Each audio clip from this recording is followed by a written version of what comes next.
assalamu alaikum bandiraɓe yiɓiyankoɓe ayago haalirde Pindi TV jaam Allah waale mon min calmini mon kala to gonɗon e to gonirɗon ene gonirɗon kala min calmini mon min juuri mon min ñaagui mon duwaw min neddi mon duwaw to banggueji amen kadi min jaafima en garti kadi hande e rubino men jaydeji no gowɗen wadde kala saaha eɗen gondi kadi e banimen gorko hono gorko mo garli Moussa Niang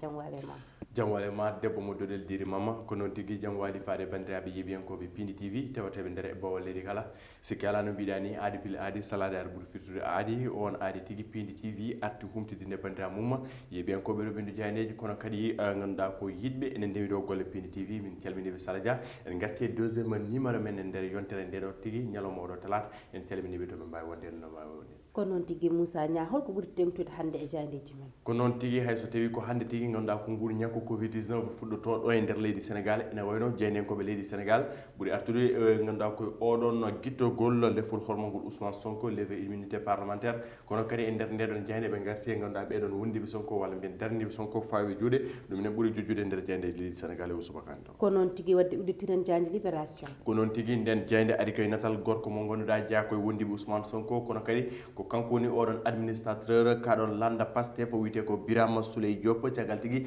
nde joom suudu makko fawa jungo caggal koyngi kantude walla mbiyen menace de mort ene wayno ko nden tigui laamu ngu yiilimo ha kanko tigui hoore makko yeehi ganduɗa notiyade ngoɗon noddago e oɗo saaha noon ganduɗa ko mon e juuɗe dadiɓe ɓe mbiwa ko le mandat de dépôt requis contre l'administrateur de Pastef kanko tigui oɗon Birame Souleye Diop omon e mandat de dépôt kono wona kanko tan wondude e ɗahiru Thiama koye goto tigui e wondiɓe Ousmane Sonko dia contrôle judiciaire noon woni koto banggue joom suudu makko Patricia Mariama Gandoul e wondude Abbas Fall kono kadi Fatima Mbengue wondude oɗon Bawar Dia gorko mo Medina ene wayno noon ɓeɗon kala ha joni noon ganduɗa ko yesso ɓeɗon loskoɓe ko hande o tigui ɓe poti darade kono kadi dossier mabɓe mbiyen alhaali ñawol mabɓe wattaɓe juuɗe oɗon doyen des juges ganduɗa ko losko audition ngaji mabɓe ko ñalawma o tigui fuɗɗoto e wiide jeynenkoɓe libération ɗum koye hello mabɓe tataɓo Salimata Dia ɓe garti alhaali oɗon Alioune Badara Dia ko enseignant to CM Pikine ene wayno noon caggal nde dig yiilimo ɓe keeɓi fawode makko junggo ko to Ndar Guecce ɓe garti tigui alhaali ganduɗa ko accusation walla mbiyen tuuma mo ganduɗa o fawi ɗum e terɗe Pastef mo ganduɗa kay ko o holliti ko ɓen tigui caabi ganduɗa woni audio ji jalte groupe aji mabɓe WhatsApp ko hello mabɓe tataɓo kamɓe jeynenkoɓe libération oɗo subaka ko noon tigui jabaɗen jayde l'enquête jayde enquête ɓe mbi ko trajectoire ɓe gaari koye natte ɓeɗon ɓe ganduɗa ko wondiɓe Ousmane Sonko kono kadi ko mantinaɓe tigui ene cati Ousmane Sonko woni hoɗon Bassirou Diomaye Faye ko responsable ɓe ganduɗa ko sukaɓe tigui jeeyaɓe kaɗon landa Pastef ene wayno noon ha joni le double de Sonko ko ɗon tigui ɓe kewi noddirdemo wonde natal mo ganduɗa oɗon mo mbiɗen ko Birame Souleye Diop pawaɗe junggo poɗɗo tigui darade yesso loskoɓe o ñalawma hande o wondude Abbas Fall ko nate ɓeɗo worɓe tigui adda en ganduɗa koye ndeɗon jayde ɓe mbi ko les erreurs d'Ousmane Sonko et des complotistes holko ganduɗa holto Ousmane Sonko tati ha ɗeɗo golle kala ganduɗa ko walla mbiyen oɗo musiba kala ina ara ɗum noon ko losko yañgo jeynenkoɓe enquête mbaɗino hello mabɓe jeegomo jeeɗiɗo ha yanmama hello mabɓe jeetaɓijo ɗum ne tawe hen Sala Dia ɓe gaari e natal hoorejo goomu frappe France dégage wiyete ko Guy Marius Sagna ko ganduɗa kadi e gaari e natal oɗon mo ganduɗa wiyete ko l'insulteur public on paami tigui ko Assane Diouf ene wayno noon DIC direction des investigations criminelles fawi e ɓeɗo tigui juuɗe e jammagu hankingu tigui min ganduɗa kay ɗum koye hello mabɓe ɗiɗaɓo holno DIC tigui jaguiɗo ɓeɗon worɓe ɗiɗo ko amma ɗum ko e nder hello mabɓe jooɓo jeynenkoɓe enquête garti koye alhaali o noon levé immunité parlementaire caggal kayiyam ganduɗa ko jonde commission ad hoc ene wayno noon levé immunité parlementaire jeynenkoɓe enquête mbi ko à la majorité de décider ene wayno noon ko landa ɓurɗo hewde walla mbiyen ɓurɗo hewde ganduɗa ko terɗe e nder suudu sardiji leydi Sénégal ko kañum tigui folata e ganduɗa koye guitugol lefol hormongol Ousmane Sonko ko noon tigui holko jayde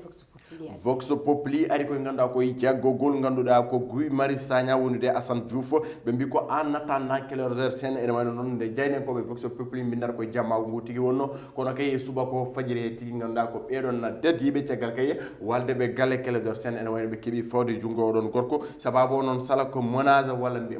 walla mbiyen ganduɗa ko audio baɗɗo fiyete audio mo ganduɗa ummi koye Clédor Sène ene wayno noon ɗum addi ɓe jeynenkoɓe Vox Vox Populi mbi ko un audio a déclenché la chasse à l'homme sababu noon dedeɓe leydi Sénégal jiilima Clédor Sène oɗon audio noon ko lelgo walla men hol plan moɓe monti ganduɗa kay so tawi Ousmane Sonko jaggama ganduɗa no ɓe mbaɗiri attaqué laamu ngu woni sababu tigi oɗon audio ɓennude Clédor Sène haali oɗon audio alamo tekki tigui sona goto e terɗe ganduɗa ko o landa makko walla men goto e terɗe gomu makko wiyetego Clair Vision ko on tigui o takki woni sababu oɗon audio yaltude ha ko ganduɗa ene yetto juuɗe DIC direction des investigations criminelles ene wayno Assane Diouf Clédor Sène wondude kay ganduɗa ko Guy Marius Sagna ene saaha eɗo juuɗe dadiɓe ɓe leydi Sénégal ha joni noon alhaali ganduɗa ko commission ad hoc 8 des 9 membres présents vote oui à l'exception du président du groupe Liberté et Démocratie ene wayno noon alhaali guettugol lefol hormogol Ousmane Sonko darnono ko commission ad hoc mo ganduɗa wonno ko terɗe sappo e goye ɗeɗon terɗe sappo e goye noon en kalini ñalawma hanki o wonde Bamba Dieye e ganduɗa ko oɗon Moustapha Guirassy joom gollode walla mbiyen joom mo ganduɗa ko université wiyete IMN kañumen ɗiɗo mbaɗi démissionné e nder oɗon commission ad hoc ene wayno noon heddi ko terɗe jeenayyi ɗe noon jeetato e mabɓe mo gooti ko ganduɗa ko yo itte ganduɗa ko leffol hormogol Ousmane Sonko ko goto tigui wonimo wotani wiya on ganduɗa ko yaadani hen oɗon woni holon ko président groupe Liberté et Démocratie ha joni noon alhaali cotumami e nder ɓeɗon lundiɓe hakkude Bara Dolly Mbacké e ganduɗa kayya e goɗɗo hono makko tigui ɗum ɗon to nder libération neme walla mbiyen nder PDS ganduɗa ko guittugol oɗon commission heddade e nder oɗon commission ad hoc ɗum koye hello mabɓe nayaɓa ha joni noon campagne de vaccination e nder leydi Sénégal ɓe kolliti Sala Dia ko ñalawma hande o tigui ganduɗa fuɗɗoto on campagne de vaccination taw ko lamorgo ngo tigui wuttata coup d'envoi ko noon tigui jabaɗen jayde las ɓe gari koye oɗon audio mo ganduɗa ko Clédor Sène jaltuɗo woni sababu jaggogol Guy Marius Sagna kono kadi jaggogol kanko e hooremo Clédor Sène e subaka hande o tigui ko lorsque yango ɓe mbaɗi hen ɗum noon ene tawe hen tigui e natal gadanalla ndeɗon jayne ɓe gari tigui e natal hoorejo Pastef fo e guittugol ganduɗa ko immunité parlementaire ɓe mbi ko commission ad hoc boucle son rapport aujourd'hui ene wayno noon ko hande tigui ɓe tongata golle mabɓe kamɓe oɗon commission ad hoc jaynekoɓe ganduɗa ko lasta garti hen tigui no hannirta ni nder hello mabɓe jooɓo ɓe mbi ko le sort de Sonko entre dans les mains de la conférence des présidents ɓeɗon ardiɓe ganduɗa ko assemblée ko kañumen tigui poti joddade yewtire oɗon alhaali saga tigui ne commission ad hoc gaynata golle mum e ñalawma hande o ene wayno noon ɓeɗon ɓe ganduɗa ko wondiɓe Ousmane Sonko e wiide jaynande koɓe lasa haɓene paari gam kadi darade darde sembude gam kay ɗum noon wasa ɓennude la résistance darade gam wiide kayya fala budda Ousmane Sonko notoytako walla mbiyen yata e tigui e yesso ɓeɗon loskoɓe ɗum tigui koye hello mabɓe jooɓo kono ɗum ko ɓe garti ganduɗa alhaali BRT bus rapide transit mo golle mum poɗɗe yuɓɓinede ko settiɗo gomo tigui tawetego ɗo ko losko yangi waɗi oɗon alhaali ɗum en tawi nder hello mabɓe jeegomo e hello mabɓe jeeɗiɗo kamɓe jeynen koɓe las ko noon tigui jaɓaɗen jeyande quotidien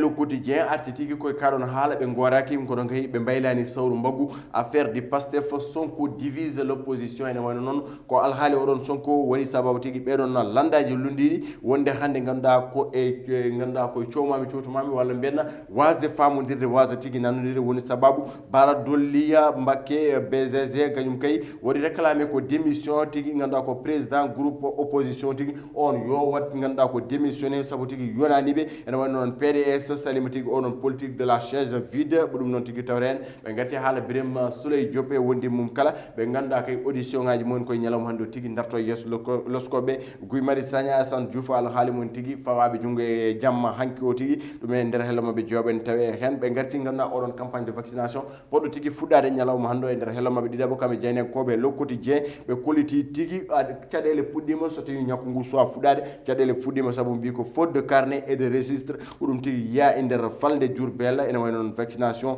to Diourbel défaire sa vaccination Diourbel défaire sa vaccination woni caɗele gaari oɗon vaccin wadde mbiyen holɗen no caɗele ko manquere walla mbiyen ngakkere faute de ganduɗa ko carnet de registre wondude tigui ɗum ko wiite ganduɗa ko carnet et registre woni sababu tigui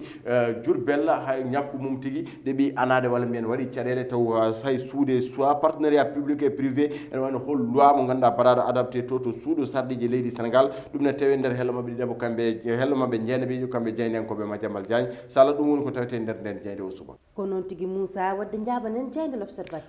l'observateur ha joni ari koye ganduɗa holno dik ganduɗa kay ko yitiri oɗon plan walla mbiyen holno ganduɗa koye Guy Marius Sagna e wondude oɗon mo wiyete ko Assane Diouf holno Guy ganduɗa ko dik yitiri ndeɗon feere nde eɓe pewji plan de manifestation ngam kay seppude ɗo e lamorgo ngo Dakar woni sababu tigi fayodeɓe jungo kono kay oɗon audio mo Clédor Sène ɓe garti hen nder hello mabɓe tataɓo ɓe garti ko oɗon gorko mo gonɗa meeɗi ardade kaɗon lande pire kono jeynomo e foɗodiroɓe levol laamu leydi Sénégal hitande 2019 o wiyete ko ganduɗa ko professeur Issa Sall ɗo noon ko joom suudu makko suuti kongi faade makko o wi ko Issa Sall ene fiyannomo chaque fois walla mben kala nde fiimo kanko mo muñi kala nde fi kanko muñi joni noon nati muñji woni sababu ganduɗa ko yuɓɓindemo procédure de divorce oɗon yo hokkimo dane makko koye hello ɗiɗaɓo jeynenkoɓe Youssou Ndour ɓe garti hen kono kay ɓe garti ala haali oɗon vaccin Sinopharm ganduɗa kay koye jencude makko walla mben holko wawi tigui waylude ganduɗa ko oɗon rafi coronavirus tanda ha jaayi e jeeyi ko on ko immunologue o wi ko vaccin oɗon Sinopharm ene wawi tigui jogade e jencude lebbi jeegom ha fayanma hitande e nder ɓandu neɗɗo ɗum tigui ne tawi nder hello mabɓe nayebo kamɓe jeyne koɓe ganduɗa ko l'observateur tribunal de Dakar hébergé ganduɗa ko gorko goto mo ganduɗa ko kanko o nannuno walla mbiyen ko kanko tigui bismino e suudu makko ko oɗon sehil makko mo wuurdi guiley cukako ene wayno noon on sehil makko noon ko jafoɗon bandiraɓe ko joman inde ɗiɗi debati goto kadi woni saaha goto kañum tigui e nder jammago yiiɗi kay ittude tuuba makko wonde makko woni sababu tigui o yiiɗi warde ɗum kaɗon haala yitti yesso tribunal ene wayno on sehil makko tigui happanama e dumbirɗo duuɓi nogas ene tawi nder hello mabɓe jeetago kamɓe jeynenkoɓe e l'observateur ko noon tigui Moussa Diabaden Diagne Le Soleil ko noon tigui hayso tawi haala Guy Marius Sagna e ganduɗa ko o Assane Diouf walla men haala Ousmane Sonko holɓe woji ene wayno tugude hanki fade hande jayde guendirne arte tigui ko ala haali oɗon vaccin campagne de vaccination ɗo e nder leydi Sénégal lutte contre les préjugés sur les vaccins anti covid 19 ene wayno noon alhaali ganduɗa ko wiyoɓe min ñakkata ko walla min ñakkota ko ganduɗa ko alhaali ganduɗa ko jogade kulikuli oɗon vaccin ene wayno noon les imams et les oulémas du Sénégal joguiɓe ganduɗa ko kongude galleji diine kañumen tigui cuuti kongi alhaali oɗon vaccin e wiide kala ɓesgu Sénégal naajo ñakkiɗo sala ene wonno kay ko patriotisme walla mbiyen ko guendiyanke tigui rigui waro wadde ɗeɗon gueɗe ɗum noon ko hello jeegom e jeeɗiɓijo ɓe garti hen kamɓe jeynenkoɓe ganduɗa ko Le Soleil e lemma ɓe jeenami noon ɓe garti koye oɗon loi mo réforme ɓe PPP gotaɗo tigui to assemblée nationale mo leydi Sénégal ɗum tigui koye hello mabɓe jeenaɓe tawete kamɓe jayne guendirde Le Soleil ko noon tigui Moussa uddiren Diagne Stade Diagne Stade coftal ɓalli arti kay koye oɗon 8e de finale ale mo ganduɗa ko sanga waktuji nogas tigui yuɓɓinte ne wayno noon ɓeɗon ɓe ganduɗa ko natte worɓe tigui gadda hen Robert Lewandowski wondude Luis Suarez gorko mo Uruguay ko natte mumen tigui gadda hen hande sanga waktu nogas ganduɗa ko Bayern Munich ma bismo Lazio de Rome Ciro Immobile ko hakkude mum tigui e ganduɗa ko ganduɗa ko oɗon biteɗo Robert Lewandowski ene wayno Chelsea ma bismo Atlético Madrid ko oɗon waktu tigui wonata Salah Dia ko amma ɗum ko leeri fiskanoɓe gowi wiyede ganduɗa ko oɗon club mo leydi Sénégal jahanɗen to Ligue des champions africaine o wiyete tigui ko Teungueth FC caggal kay wasaɓe ngal ɗon potital mabɓe ganalal hande o noon sanga waktuji sappo e jeegom Teungueth FC ko kañum tigui hutodirte équipe biteɗo Zamalek de Kera ko tigui ko deuxiéme journée coupe ganduɗa ko deuxiéme journée Ligue des champions kono kay coupe CAF Jaraaf ha joni ko kañum en phase de groupe ene wayno noon kañum tigui ma yuɓɓin potital mum no hannirta ni ɗum woni ko tawete nder Diagne Stade e ganduɗa ko oɗo subaka Salah Dia rendi foti ganduɗa ko kelle gadane Diagne leydi Sénégal subaka ala talata o hande o ko noon tike Moussa Niang Allah jarama gasi ha laaɓi kabaruji men robinde jayneji joni o jabanten ko toɓɓere men cari ko woni divers hande noon divers men wadde jadaten koye campagne de vaccination e covid 19 o e wayno ko hande fuɗɗiɗo e nder leydi men Sénégal e ko taari ɗum noon wadde ko findinde yimɓeɓe tan soɓe yimɓeɓe gaare moon ina mbaɗa moon sensibilisé walla ina jewtuda e moon ina kalana moon affaire vaccin o no yarata eɗon ñaaga tan nde kettotoɗon ɓe pamodirone mabɓe kala kadi ko neɗɗo anda hen walla ko famani hen namdo beele ma fammitine ha no ɓuuri labirte ni en jii hande hay imamuji ɗi e kamɓe almameɓe foof ɓe garti hen kadi ɓe mbaɗi e rango e ɓesgu ngu nde ganduɗa nde yahata ñakkoyo hayso tawi won wiyoɓe